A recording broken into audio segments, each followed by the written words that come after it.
Hello, my name is Mr. Dank, and welcome to the Noob's Guide to Rust.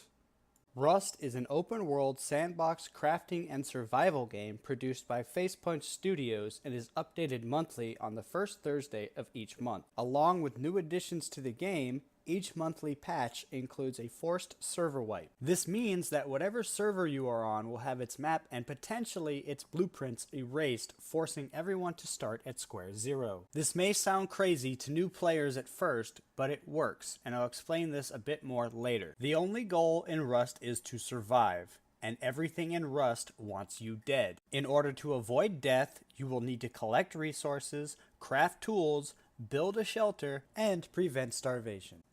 When you start up Rust, you will be greeted by the configuration window asking you to select your screen resolution, the graphics quality, and which monitor you want to display it on if you have a multi-monitor setup.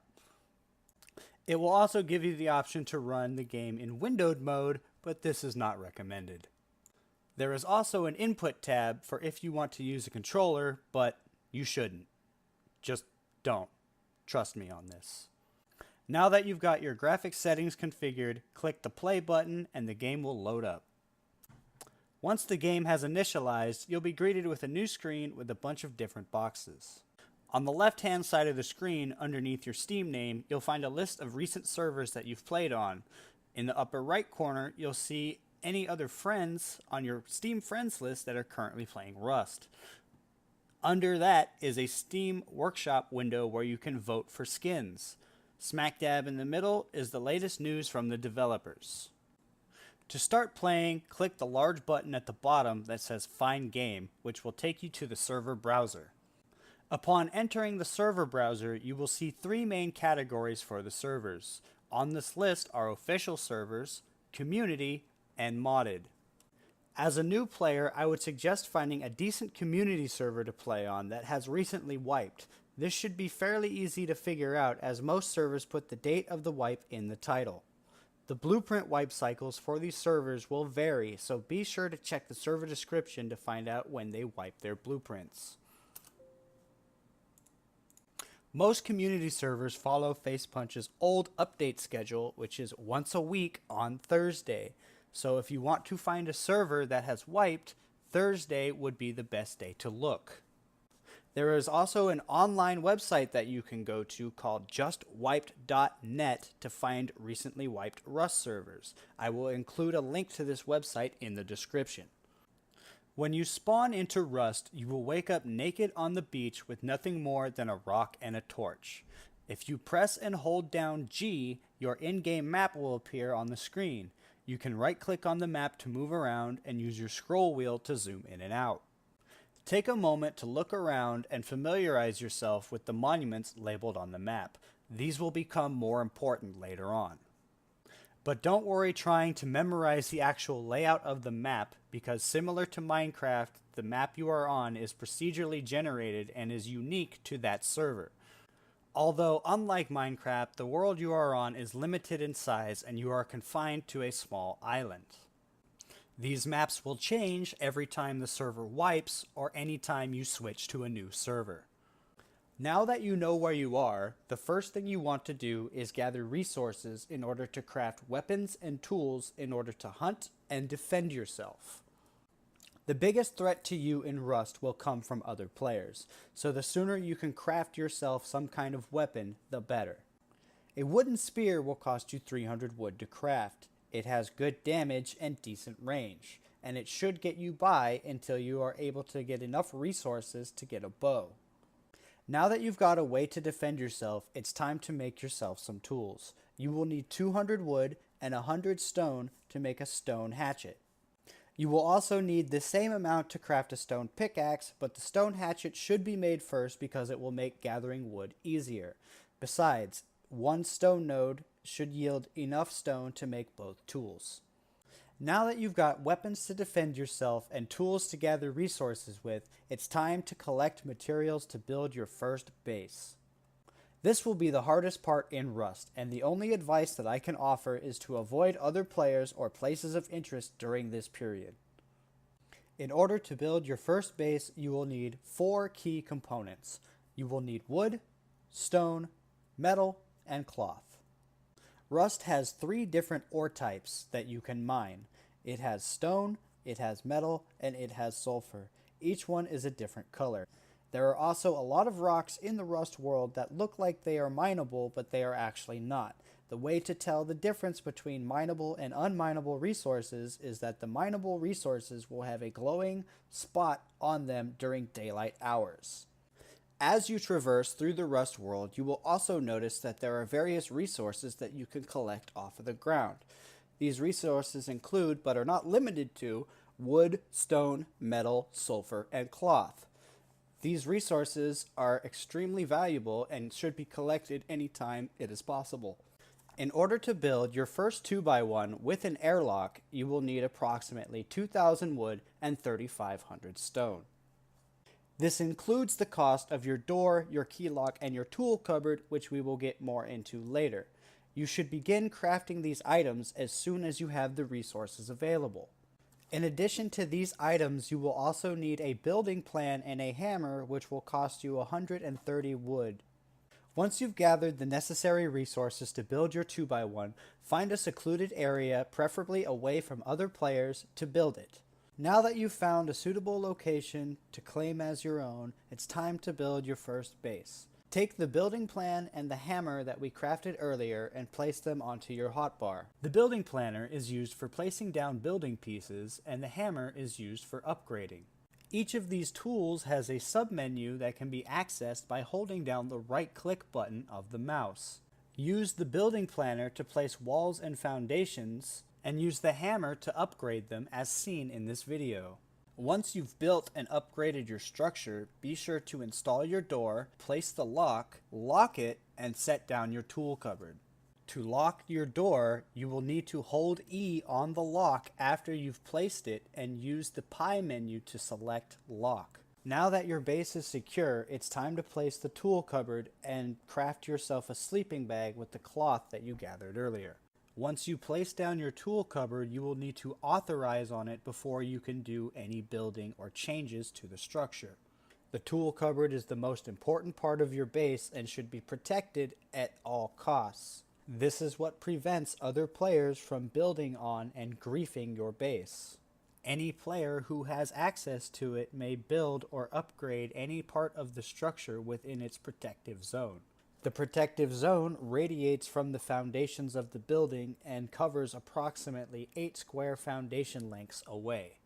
2 exceptions to this protection include ladders and twig floors, which other players may place on your base. In addition to providing grief protection to your base, it also keeps it from decaying. Resources need to be placed into the tool cupboard to prevent this decay from happening.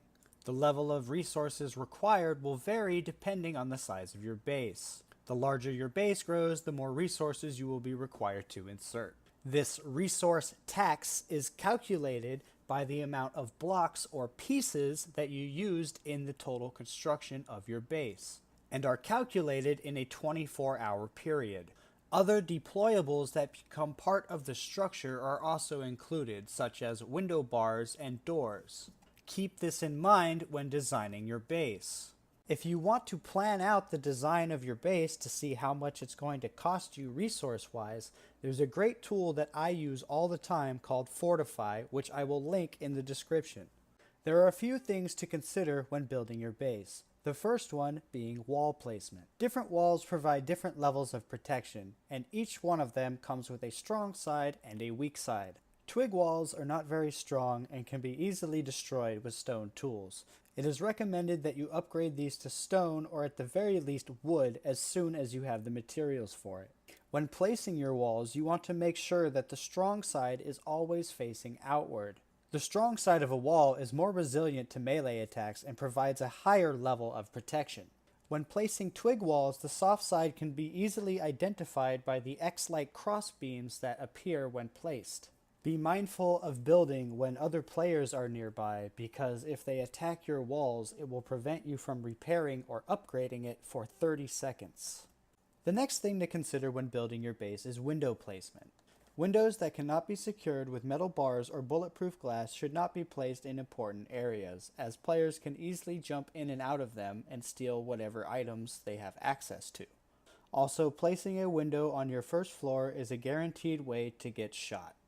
Before you start feeling completely secure in your new home, there are a few last-minute things that need to be taken care of. If you haven't already, place down your sleeping bag. This is needed in order for you to have a place to respawn. Without it, you will be forced to respawn somewhere randomly on the map far away from your home. Sleeping bags have a respawn timer of 500 seconds. Freshly created or recently used sleeping bags cannot be used until the cooldown timer has expired. Any sleeping bags or beds that are within a 50-meter radius of each other will have a shared cooldown between them. You may also give sleeping bags to friends by holding E on the bag and selecting Give to Friend. Keep in mind though that once you do this, the bag is no longer yours and there is no way to take it back unless whoever you gave it to gives it back to you. The last thing you need to do in order to secure your base is upgrade your wood door to a metal door. To do this, you will need to smelt metal in a furnace using the metal ore that you gathered earlier and wood.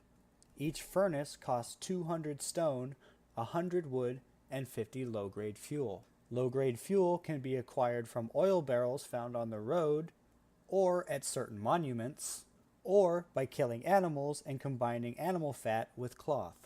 Once you acquire a small furnace, you will need to smelt 500 metal fragments for 2 metal doors and 2 code locks. The metal doors will cost 150 metal fragments each, and the code locks will cost 100 metal fragments each. Place a door on the inside of your airlock first before replacing the outside door in case there is anybody outside who may be door camping you. Now that you have a secure base, it's time to venture out into the Rust world and begin looking for items. By default, you start with a limited number of items which you are able to craft.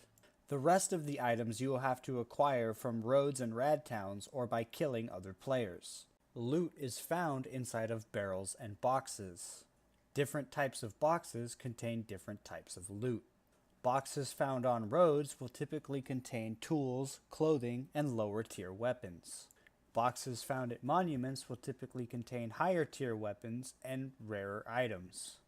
One thing you will typically find in all barrels and boxes is scrap. This is very important. Hold on to this. Scrap is essentially the currency in Rust and is required to do any type of researching. Researching in Rust is how you unlock the ability to craft new items. In order to learn an item you want to craft, you must first research it in a research table using scrap, which will turn it into a blueprint. The amount of scrap it takes to research an item depends on the item being researched. One of the ways that you can acquire more scrap is through recycling. By recycling unwanted components, you will receive varying amounts of scrap as well as the raw resources that make up those components. And this can greatly increase the speed at which you are able to learn new items. Recyclers are at the monuments located around the map, with the exception being the dome. Now that you've researched an item and studied its blueprints, the next step will be to craft it. Each item requires different parts and depending on the item, a specific level of workbench in order to craft it. In this example, both the revolver and the pistol bullets require a level 1 workbench in order to craft them. Weapons such as the semi-automatic pistol or the semi-automatic rifle will require a level 2 bench in order to craft them. Workbenches must be crafted in order and cannot be skipped. This means that to reach a level 3 workbench, you must first craft a level 1 workbench and then craft a level 2 workbench. The workbenches themselves require a varying level of scrap and raw resources in order to craft. In addition to allowing you to craft higher tiered items, the workbenches will reduce the crafting times for any other items that are below its current crafting tier. For example, a level 1 item crafted at a level 2 bench will have its crafting time reduced by half. Workbenches level 2 and 3 are extremely difficult to destroy without the use of explosives, so be mindful when deploying it inside of your base. The last function that the workbench provides is it allows you to acquire unknown blueprints through the process of gambling. You can use your scrap in the workbenches to produce a random, unknown blueprint. Different level workbenches will require different amounts of scrap, but the process is the same for all of them. The way it works is as follows. Insert the required amount of scrap and click the experiment button. The workbench will now check your blueprint tree to see which blueprints you already know. After it checks which blueprints you already have, it will produce a random blueprint for the tier workbench that you did the experiment on. In order to get an item that you want through experimentation, it is recommended to research as many items in that blueprint tier as possible before doing the experiment. I will provide a link in the description where you can find more information on the workbenches and the blueprints which they generate. Airdrops. Airdrops in Rust are a server event in which a cargo plane flies over the world and drops a supply package somewhere randomly on the map. These events take place once every Rust day, and the loot inside of the package will vary. They can contain anything from shotguns and submachine guns all the way up to higher tier loot such as assault rifles and C4. It is recommended to go after airdrops when you are first starting out, as the loot inside of them can greatly advance you forward. Just be prepared to get into an altercation. Airdrops can also be called in by players by using a supply signal. A supply signal is a rare item found at monuments and has a similar appearance to that of a smoke grenade. Once deployed, the supply signal will emit bright pink smoke, which can then be used by other players to determine where the airdrop will fall. Supply signal airdrops contain the same loot that normal airdrops do. So consider this when deploying it at your base, as all airdrops will attract attention. Attack Helicopter. The Attack Helicopter is another server event that takes place in Rust. This event occurs once every 3 in-game days. Once triggered, an attack helicopter will fly in from the outside of the map and fly from monument to monument in a random order. The helicopter itself is based off of the Bell UH-1Y Venom, also known as the Super Huey. While flying from monument to monument, the helicopter will also attack any players which it deems a threat. A player is considered a threat if they are wearing more than 2 articles of clothing or have some kind of triggered weapon on their hotbar. This includes the crossbow. The helicopter will also attack if it sees a player attacking another player. Once the helicopter has locked onto you and determined that you are a threat, it will not stop engaging you until you are dead. The only way to stop this is to fix the reason why it's attacking you in the first place, or break its line of sight with you for at least 30 seconds. The helicopter itself can be destroyed, and upon its destruction drops 4 loot boxes. These loot boxes will typically contain ammo, weapon attachments, and rare and uncraftable weapons. The helicopter itself can also be farmed for raw materials such as high quality metal and metal fragments. Chinook Helicopter. The Chinook Helicopter is another server event that takes place in Rust. Similar to the Attack Helicopter, the Chinook is triggered every 2 to 3 in-game days and flies in from a random corner of the map. And just like the Attack Chopper, will fly from monument to monument randomly on the map. Unlike the Attack Helicopter, it does not possess a mounted machine gun or the ability to fire rockets. Instead, the Chinook is piloted by scientist NPCs armed with assault rifles and a light machine gun. And unlike the Attack Chopper, will attack any players within its vicinity, armed or not. After a while, the Chinook will drop a crate at a random rad town. This crate will display on the map for all players to see. The crate itself is locked and must be hacked in order to gain access. Hacking the crate takes 15 minutes and requires no player interaction other than the initial start. Once hacking begins, a laptop appears on top of a crate with a countdown timer displaying how much time remains. Server wipes.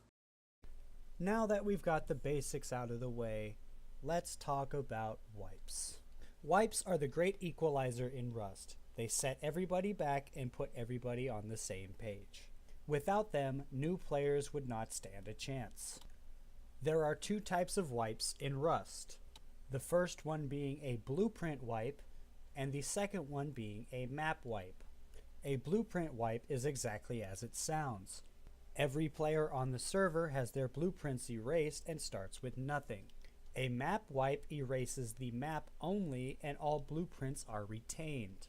Please note that a blueprint wipe almost always includes a map wipe, but a map wipe does not always include a blueprint wipe. The last thing to know is that on the first Thursday of every month, all servers are required to wipe. This is when Rust receives its monthly update and more often than not includes changes to the procedural map generation. These forced wipes are for the map only and the blueprint wipe depends on which server you are on. As of this video, Facepunch's official blueprint wipe schedule is every 2 months, with the next one being on June the 7th. Please check your server's description for more information. Pro tips. By now, you should have a basic understanding of Rust and what it takes to survive. But before I send you off to your guaranteed death, I have a few last-minute tips I'd like to share with you. Don't trust other players. Other players in Rust are the greatest threat to you and are typically only out for themselves. That doesn't mean you won't find the occasional nice person in Rust, just be careful with who you trust. Radiation. The Rust world is full of interesting places to see and explore, but unfortunately for you, these places will also be highly irradiated. Most of the monuments around the map contain radiation in varying degrees. Unless you have a rad suit or clothing that provides the proper level of protection, you will not be able to enter these areas without receiving radiation poisoning. Radiation poisoning, or RADs, are located above your health bar and will reduce 1 point of health for every point of RADs that you receive. RADs can be reduced by using RAD pills, medical syringes, or by drinking fresh water. Your character has a built-in Geiger counter that will start to go off anytime that your player is in danger of receiving RADs. If you begin to hear this sound, you should consider leaving the area unless you have the proper measures to reduce the radiation poisoning. You will die often. Death in Rust is guaranteed, but do not let it discourage you. Take each death as a learning experience for how to improve next time. Food is found near rivers. Finding food can sometimes feel impossible in Rust. Thankfully, though, the rivers provide a continuous source of sustenance. Pumpkins and corn can be found alongside the rivers, and when eaten, produce seeds which can be replanted to grow more food. Hold Alt to look around. One of the unique features in Rust is the ability to look around without needing to change your physical direction. By holding down the Alt key, you have the ability to turn your head in-game. This is useful to check your surroundings while running and farming. Turn off the in-game music. This isn't because the in-game music is bad, it's actually really good. This is because when listening for other players that may be sneaking up on you, it can be really easy to mistake a footstep for part of the music. If you do wish to keep the music on, I would suggest keeping it at an extremely low volume. Play with a friend. Rust is brutal and unforgiving, and playing by yourself makes it even harder. So my last tip will be to find a friend to play with you. Ask one of your Steam friends to join, or team up with somebody random on Wipe Day. Rust is a lot more enjoyable with somebody else to play with. And that's it. You should now have a basic understanding of how to get started in Rust. There's still a lot more out there to explore and discover, but you'll have to solve those mysteries on your own. Thank you for watching, and if this video helped you, please give it a thumbs up and share it with your friends. Good luck.